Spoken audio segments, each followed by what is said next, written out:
Puji Tuhan, Shalom Bapak Ibu Saudara. Hari ini kita sedikit mempelajari firman Tuhan dari kitab Beratapan pasal 3. Ayat ini sudah sering kita dengarkan, tapi mari kita hari ini melihat dari suatu barangkali dari perspektif yang baru. Mari kita melihat pasal 3 ayat 21. Saya akan bacakan. Saya menggunakan versi LT, Indonesian Literal Translation. Mari kita melihat. Aku memerhatikan hal ini dalam hatiku. Oleh karena itu aku berharap. Ayat 22. Sebab kebaikan Yahweh tak pernah berhenti, karena rahmatnya tidak berkesudahan.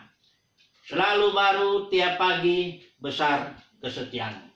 Nah, mari kita melihat dahulu konteks daripada ayat yang muncul yang kita baca ini, karena banyak para ahli juga memang percaya bahwa kitab Beratapan ini adalah sebenarnya keluhan-keluhan atau ratapan-ratapan Yeremia, karena Yeremia ini nabi yang dia melayani pada masa di mana Israel, khususnya kerajaan Yehuda itu akan dibuang ke Babel, karena tahun 586 sebelum Masehi Israel dibuang ke Babel karena mereka menolak kesaksian daripada Yeremia, nubuatan daripada Yeremia, teguran daripada Nabi Yeremia.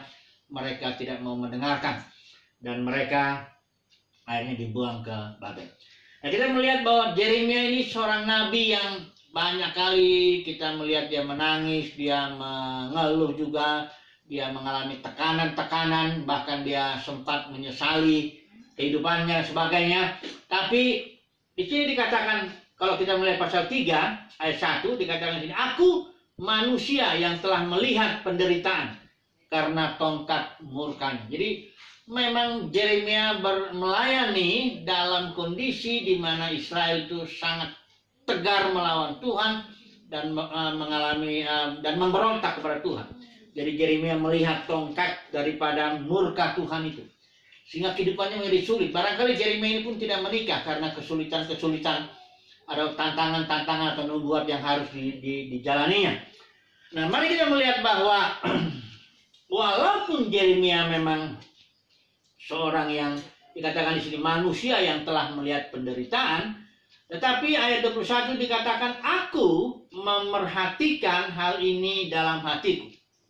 Ada sesuatu yang diperhatikan oleh Yeremia di sini yang membuat dia berharap. Apa sebenarnya yang diperhatikan oleh Yeremia? Ayat 22. Sebab kebaikan Yahweh tak pernah berhenti, karena rahmatnya tidak berkesudahan, selalu baru, setiap pagi besar kesetiaannya. Jadi walaupun Yeremia dalam segala kesusahannya, dalam tantangan pelayanan maupun barangkali karena dia seorang yang tidak berkeluarga, ya dia mengalami kesepian sebagainya. Tetapi di dalam segala kesulitan itu dia melihat satu perkara, satu hal yang dia lihat. Jelas dia perhatikan itu dan dia jelas dia katakan itu, bahwa dikatakan di sini yang diperhatikannya itu bahwa kebaikan Yahweh tidak pernah berhenti. Ya, dikatakan di sini kasihnya, rahmatnya tidak berkesudahan, selalu baru setiap pagi.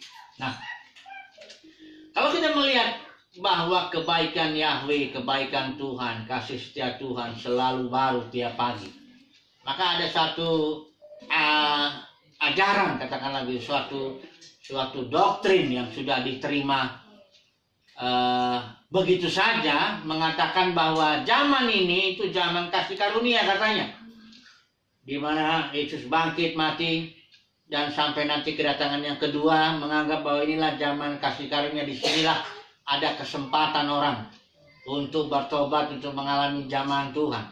Setelah itu tidak ada lagi kasih karunia, tidak ada lagi rahmatnya. Ini bertentangan sekali dengan ayat yang satu ayat saja kita baca, kita renungkan. Maka sebenarnya kasih karunia Tuhan itu terus selalu baru setiap pagi. Selama masih dikatakan ada pagi, ada waktu, itu berarti selalu ada kesempatan. Maka saya senang mengistilahkan waktu itu adalah sebenarnya sama dengan anugerah. Waktu yang Tuhan ciptakan ini adalah anugerah. Saya nggak mengatakan ini bukan berarti jangan gunakan kesempatan. Karena saya percaya bahwa kesempatan hanya satu kali. Tidak pernah ada orang bisa mendapat kesempatan kedua, dalam arti seperti ini. Tak pernah orang bisa menginjak sungai yang sama dua kali.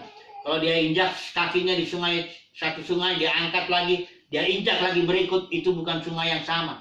Karena sudah berbeda batu-batuannya, sudah berbeda ikan-ikan yang lewat, sudah berbeda kotoran-kotorannya.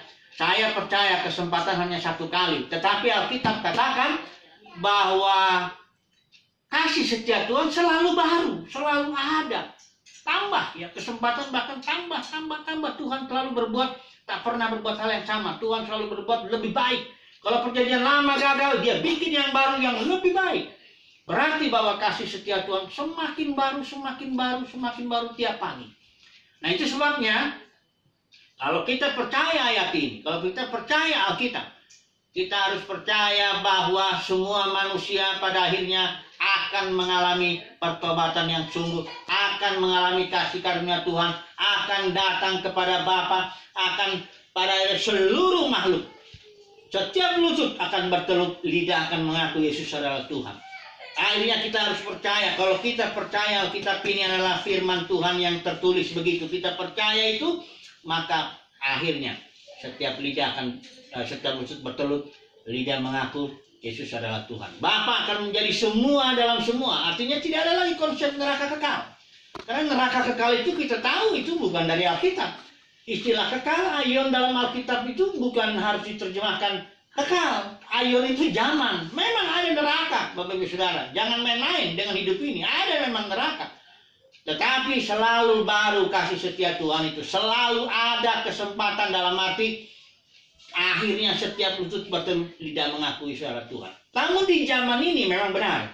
Di zaman antara kedatangan Tuhan Yesus yang pertama dan yang kedua ini, inilah zaman di mana Tuhan mencari buah sulung. Siapa yang lebih dulu meresponi kasih Tuhan?